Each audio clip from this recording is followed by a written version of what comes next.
Na mtazamaji wa Mtwara Online TV, tunakukaribisha sana kwenye kipindi hiki cha Mtwara Yetu, kipindi ambacho kina falsafa ya Mtwara na uwekezaji. Lakini leo hii tumepata bahati ya kukutana na ndugu Halfani Mshana. Yeye ni mkuu wa chuo cha Masasi FDC, na tutazungumza naye hapa mambo kadha wa kadha, ikiwemo juu ya mahafali ya 50 ya kihistoria ya chuo hiki cha Masasi FDC. Kwa hiyo tunakukaribisha sana mtazamaji wetu na msikilizaji wetu ambaye utafuatilia kipindi chetu hiki cha Mtwara Yetu kupitia Mtwara Online TV. Langu jina ni Mohamed Kemkem, karibu sana. Pengine Mr. Halfani Mshana, tukaribishe sana kwenye kipindi chetu hiki siku hii ya leo. Tunapozungumza miaka 50 ya Masasi FDC kuelekea kwenye mahafali, hasa tunagusa kitu gani katika upekee wake? Asante sana ndugu mtangazaji. Kusherekea miaka 50 ya FDC, lakini miaka 50 ya mahafali ya Masasi FDC ni jambo kubwa na la kipekee. Kwanza tunaendelea kuienzi falsafa ya Mwalimu Nyerere, kwa sababu tufahamu kwanza kwa vyuo hivi chimbuko lake ni concept note ya baba wa taifa. Kwa hiyo sisi kuendelea kuishi kwenye hiyo falsafa ni jambo la kipekee na la kujivunia. Tarehe 15 mwezi wa 11 mwaka huu tuna mahafali. Tunatoa vijana takriban wahitimu 177. Hawa 177 ni wahitimu wengi, lakini wao wamepata bahati ya kipekee kwa sababu wao ndo wanakuwa wahitimu kwenye miaka 50. Kwa hiyo huo ni upekee mkubwa sana. Lakini sisi tunajivunia kwa miaka mingi tunaendelea kuleta vijana ambao wana ujuzi mbalimbali, ujuzi wa kushona, ujuzi wa ufundi bomba, ufundi magari, umeme wa majumbani, uwashi. Sasa unaona ni namna gani tunapeleka vijana wengi. Kwa miaka 5 mpaka leo tayari tumeshapeleka vijana 1685 wameenda mtaani, au wote ni wataalamu, wametoka kwenye utegemezi. Sasa tunajivunia hilo kwa tunapeleka vijana ambao wanaenda kuitoa nchi kwenye utegemezi, lakini pia kwenye familia zao na kadhalika. Tunaona kwa ujuzi ndio kila kitu. Sisi kwenye mahafali yetu pia haya tumeipa nguvu. Tunasema kauli mbiu yetu inasema ujuzi ndio msingi wa mafanikio. Naam, labda pengine mahafali haya wahitimu hao wamejikita katika kozi zipi ambazo kimsingi wanaenda kuzihitimu kwenye mahafali ambayo mnatarajia yafanyike hapo kesho? Wapo wataalamu mafundi bomba, wapo ambao wanahitimu kwenye fani ya ufundi magari, wapo wanaohitimu kwenye fani ya ushonaji, wapo wanaohitimu kwenye fani ya uwashi, wapo wanaohitimu kwenye fani ya useremala, wapo wanaohitimu kwenye fani ya washi, wapo wanaohitimu pia kwenye fani ya uchomeleaji. Lakini kimsingi pia wapo ambao wanahitimu 36. Hawa wote ni wasichana ambao wao kozi yao inaitwa Early Childhood Development, na maana malezi na makuzi ya awali ya mtoto. Kwetu ni faraja sana kuona sasa tunaenda kuwatengeneza wataalamu ambao wataenda kulea vijana wetu, wataenda kulea watoto wetu.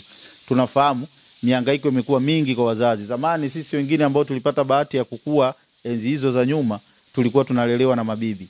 Lakini sasa hivi mabibi wenyewe nao tunakutana nao barabarani wakiwa wanashughulika na shughuli zao. Zamani wao walikuwa wanakaa tu nyumbani na kulea wajukuu. Kwa hiyo leo wajukuu walelewi na mabibi.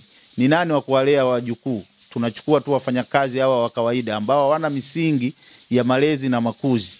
Na wengi ambao tunawatumia wasichana wadogo. Unaweza kukuta amemaliza la 7, waliacha shule, ndio ambao wanawalelea watoto wetu. Sasa tutatengeneza kizazi cha namna gani? Tunatengeneza kizazi ambacho ndio hiki ambacho tunalalamika nacho, ambao vinafanya mambo ya ajabu kwa sababu ya nini? Wamekosa malezi. Kila binadamu anafaa kuwa mzazi, lakini sio kila mtu anafaa kuwa mlezi. Kwa hiyo tunajivunia kwa tunaenda kuwatoa wataalamu ambao wao sasa wataenda kutulelea watoto wetu. Na hao wataalamu ndio watafanya kazi kwenye vile vituo vya kulelea watoto mchana ambao kitaalamu wanaita day care center. Sasa watakuwa wanawafundisha, lakini pia huyu mtaalamu anasoma malezi, anasoma saikolojia ya mtoto, anasoma makuzi, anasoma afya ya mtoto. Kwa hiyo tunatengeneza wataalamu. Sasa kipekee wao watahitimu 38.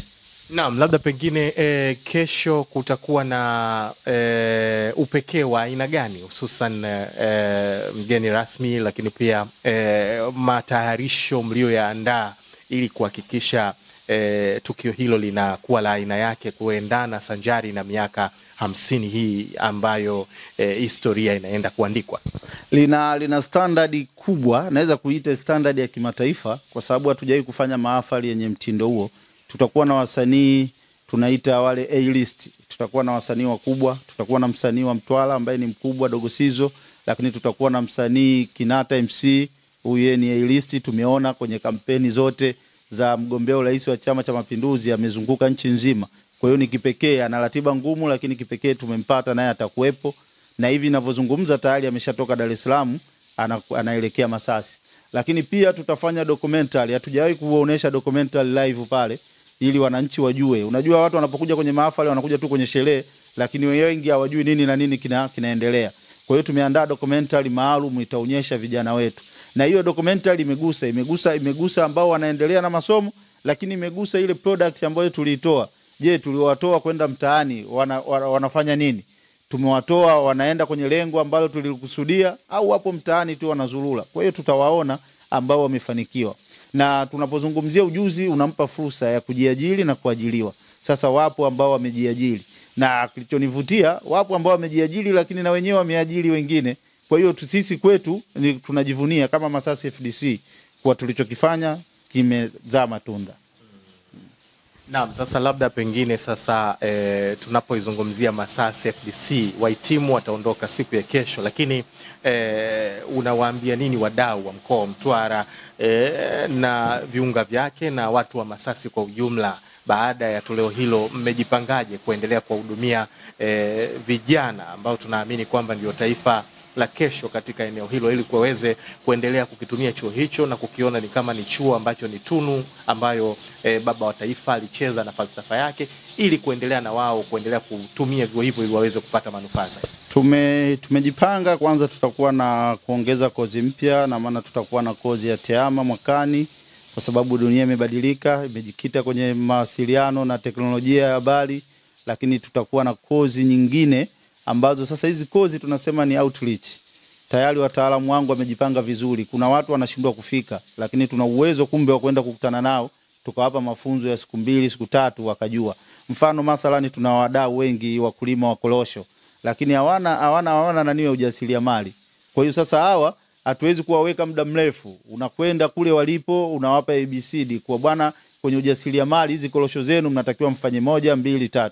Mnaongezaje thamani ya zao? Tunaongezaje thamani ya zao la korosho huko walipo? Kwa hiyo mambo mazuri tumejipanga. Kwa mwakani pia tutafika kijiji kwa kijiji kutoa elimu mbalimbali, na ikiwa pia elimu ya utambuzi. Lazima wajifahamu wao ni akina nani, na ndio lengo kubwa la chuo chetu. Lakini pia ukiachana na hayo mambo mengi mazuri, tumejipanga sana, lakini tutaongeza udahili. Tunaamini hivyo kwa sababu jitihada ambazo tumezipanga na mikakati, tutaongeza udahili ili kila mtu anufaike na Masasi FDC.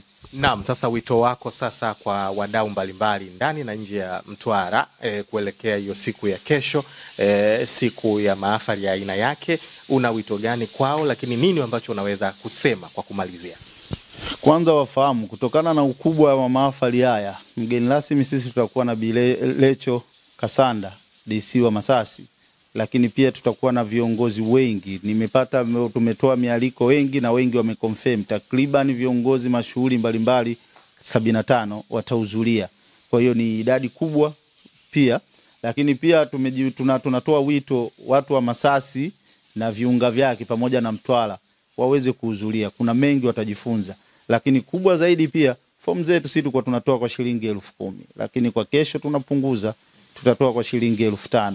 Lakini kwenye ile kozi ya ufundi udereva, mafunzo ya udereva, ile fomu ni shilingi 10,000, lakini kwa kesho tutatoa fomu bure kabisa. Kwa hiyo wajipange, kuna mambo mengi mazuri watakutana nayo. Asante sana. Huyo alikuwa ndugu Alfan Mshana, na tumezungumza naye hapa mambo kadha wa kadha kuelekea kesho, siku ya mahafali ya aina yake, ambapo kimsingi chuo hicho ndani ya miaka 50 iliyopita ndo kiliweza kuanzishwa Tanzania kote, lakini katika haya mahafali tunayoyaona ni mahafali ya 50 pia tangu kuanzishwa kwa chuo hicho cha pale Masasi FDC. Hakika tumezungumza naye mkuu wa chuo na ameeleza kinaga ubaga namna ambavyo wamejipanga kwa ajili ya hafla yao ya siku ya kesho. Mimi na wewe tunatakiwa kushiriki. Nikutakie utazamaji mwema wa vipindi vinavyoendelea. Langu jina mimi ni Mohamed Kemkem. Asanteni sana.